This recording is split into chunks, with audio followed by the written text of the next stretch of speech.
नमस्कार। आज हम एक ऐसे प्रदेश की कहानी समझने जा रहे हैं जो सच कहूं तो सिर्फ एक राज्य नहीं बल्कि अपने आप में एक देश के बराबर है। एक ऐसी जमीन जो एक बहुत बड़े एक जबरदस्त बदलाव के दौर से गुजर रही है।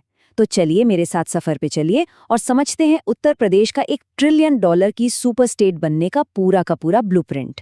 सबसे पहले इस प्रदेश की विशालता को महसूस कीजिए। लगभग 24 करोड़ लोग। सोचिए, ये सिर्फ एक आंकड़ा नहीं है, ये आबादी ही इस प्रदेश के हर पहलू को तय करती है, इसकी चुनौतियों को और इसके अनगिनत मौकों को भी। और यही इस पूरी कहानी का दिल है, विरोधाभास। एक तरफ आपको घने जंगल और प्रकृति का खजाना मिलेगा, तो वहीं दूसरी तरफ आसमान छूते शहर और मॉडर्न डेवलपमेंट। ये कहानी इन दो दुनियाओं को एक साथ बुनने की कहानी है। अब जरा इस स्लाइड को देखिए, ये आपको असली पैमाना बताएगी। हम अक्सर कहते हैं देश के अंदर देश, है ना? यहाँ वो बात सच होती है। आबादी के मामले में उत्तर प्रदेश ब्राजील जैसे बड़े देश से भी आगे है। और अगर हम जमीन की बात करें तो इसका एरिया लगभग पूरे यूनाइटेड किंगडम के बराबर है। तो ये सिर्फ भारत का एक राज्य नहीं है, ये वर्ल्ड स्टेज पर एक बहुत बड़ा प्लेयर है। तो ठीक है, अगर हमें उत्तर प्रदेश के भविष्य को समझना है तो सबसे पहले हमें उसकी नींव को समझना होगा, है ना? तो हमारा पहला स्तंभ है इसकी कुदरती बुनियाद। आइए, भारत के दिल कहलाने वाले इस प्रदेश की जमीनी हकीकत, इसकी इकोलॉजी को गहराई से जानते हैं। ये नंबर्स देखिए जरा। प्रदेश का कुल ग्रीन कवर यानी हरियाली करीब करीब 9.96% है। अब इसमें से 6.24% तो घना जंगल है और बाकी 3.72% पेड़ों का फैलाव है। ये सिर्फ नंबर नहीं है दोस्तों, ये इस विशाल प्रदेश के फेफड़े हैं। यही हैं जो यहाँ की हवा और पानी को जिंदा रखते हैं।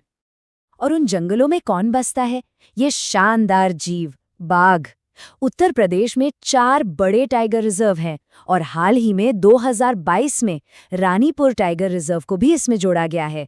ये दिखाता है कि ये इकोसिस्टम कितना जिंदा और कितना जरूरी है। अगर जंगल इस प्रदेश के फेफड़े हैं तो इसकी जीवन रेखा है यहाँ की नदियाँ। ये डायग्राम देखिए, कैसे हिमालय से और नीचे पठार से आने वाली नदियाँ यहाँ आकर मिलती हैं। गंगा और यमुना, ये सिर्फ नदियाँ नहीं हैं, ये हजारों सालों से इस जमीन की संस्कृति, इसकी खेती, इसकी आत्मा रही हैं। और देखिए, प्रकृति को बचाने की कोशिशें कितनी गहरी हैं। यहाँ अंतर्राष्ट्रीय स्तर पर पहचानी जाने वाली 11 रामसर वेटलैंड्स हैं। नवाबगंज, जो 1984 में बना था, राज्य का सबसे पुराना पक्षी अभयारण्य है। और हस्तिनापुर, जो 2073 वर्ग किलोमीटर में फैला है, सबसे बड़ा वाइल्ड लाइफ सेंचुरी है। और पानी की बात करें तो रिहंद बांध वॉल्यूम के हिसाब से सबसे बड़ा जलाशय भी यही है। तो चलिए अब आगे बढ़ते हैं। हमने प्राकृतिक नींव तो देख ली, अब देखते हैं कि इस नींव पर कैसी इमारत खड़ी हुई है। यह है हमारा दूसरा स्तंभ, संस्कृति का मोज़ेक। आइए इसकी गहरी जड़ों वाले इतिहास और उन अलग अलग समुदायों को समझते हैं जो इसकी पहचान बनाते हैं। ये टाइमलाइन हमें इतिहास की एक तेज रफ्तार यात्रा पर ले जाती है। सोचिए, मध्यकाल में आगरा मुगलों की राजधानी था। फिर 1857 में भारत के पहले स्वतंत्रता संग्राम की चिंगारी, वो भी यहीं मेरठ से भड़की। और फिर 1950 में इसे आधिकारिक तौर पर उत्तर प्रदेश का नाम मिला।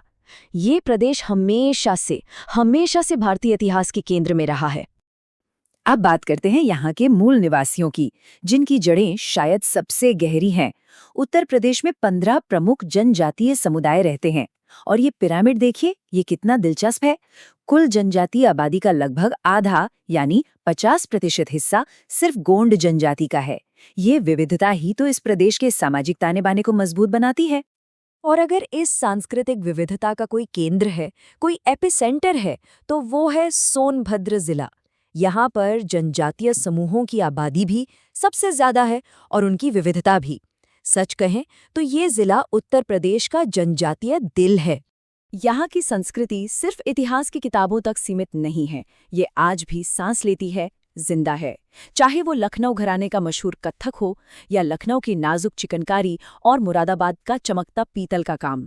और हाँ, विश्व प्रसिद्ध रामलीला और नौटंकी जैसे लोक नाटक, ये सब कलाएं इस प्रदेश की आत्मा की आवाज है। अच्छा, तो अब बात करते हैं तीसरे और शायद सबसे महत्वाकांक्षी स्तंभ की। वो स्तंभ जो भविष्य की इबारत लिख रहा है, और वो है $1 ट्रिलियन की अर्थव्यवस्था बनाने का सपना। ये भविष्य के लिए एक बहुत ही साहसिक आर्थिक बदलाव का रोडमैप है। लक्ष्य बिल्कुल साफ, सीधा और शक्तिशाली है। 2029 तक $1 ट्रिलियन की अर्थव्यवस्था। ये सिर्फ एक नंबर नहीं है, ये एक विजन है, एक ऐसा लक्ष्य जो प्रदेश के हर नागरिक की जिंदगी को बदलने की ताकत रखता है। और हाँ, ये सिर्फ बातें नहीं हैं। इस महत्वाकांक्षी लक्ष्य के पीछे जो आर्थिक विकास की रफ्तार है, वो ये चार्ट दिखाता है। देखिए, 2016-17 में जीएसडीपी यानी राज्य की कुल कमाई 13.30 लाख करोड़ रुपए थी और अनुमान है कि 2025-26 तक ये 36 लाख करोड़ रुपए तक पहुंच जाएगी। ये लगभग 3 गुना की जबरदस्त छलांग है। तो सबसे जरूरी सवाल ये है कि ये पैसा जा कहाँ रहा है? ये चार्ट उसी का जवाब है। बजट का सबसे बड़ा हिस्सा 22% इंफ्रास्ट्रक्चर पर, यानी सड़कें, पुल, बिजली, इन सब पर खर्च हो रहा है। मतलब साफ है, फोकस भविष्य के निर्माण पर है। और ये खर्च किसी अंधेरे में तीर चलाने जैसा नहीं है। इसके पीछे एक पूरी स्ट्रैटेजी है। पहला कदम, एसेट बनाना, जिसके लिए 20.5% पूंजी खर्च हो रही है। दूसरा, पैसों का अनुशासन, जिसमें वित्तीय घाटे को करीब 3% पर कंट्रोल किया गया है। तीसरा, भविष्य की टेक्नोलॉजी पर काम, जैसे AI सिटी और साइबर सिक्योरिटी पार्क। और चौथा, 7 से ज्यादा एक्सप्रेसवे के साथ ऐसी कनेक्टिविटी जो पहले कभी नहीं थी। चलिए, अब आखिर में इन सब धागों को एक साथ जोड़ते हैं और देखते हैं कि कैसे ये 3 स्तंभ मिलकर एक बड़ी और एकीकृत तस्वीर बनाते हैं। ये है 3 स्तंभों वाला विजन। यहाँ से जो सबसे जरूरी बात हमें लेकर जानी है वो ये है कि आर्थिक तरक्की का सपना हवा में नहीं है। इस मंदिर की तस्वीर को देखिए। इसकी छत है $1 ट्रिलियन की इकोनॉमी, लेकिन ये छत टिकी है 3 मजबूत खंभों पर। इकोलॉजी यानी प्रकृति, सोसाइटी यानी समाज, और इकोनॉमी यानी अर्थव्यवस्था। संदेश साफ है, असली समृद्धि तभी आएगी जब वो प्रकृति और समाज दोनों को साथ लेकर चलेगी। तो इस पूरी गहरी बातचीत को खत्म करने से पहले आइए 5 सबसे जरूरी तथ्य देख लेते हैं जो उत्तर प्रदेश के इस बदलाव की पूरी कहानी कहते हैं।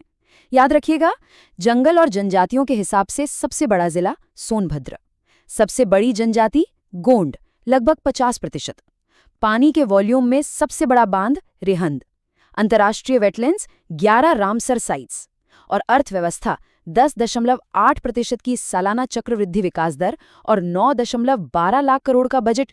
और जाते जाते हम आपको एक बड़े सवाल के साथ छोड़ जाते हैं। क्या संतुलित विकास का ये 3 स्तंभों वाला ब्लूप्रिंट, मतलब प्रकृति, समाज और अर्थव्यवस्था को साथ लेकर चलने का ये मॉडल, क्या ये दुनिया के दूसरे विकासशील इलाकों के लिए भी एक रास्ता बन सकता है?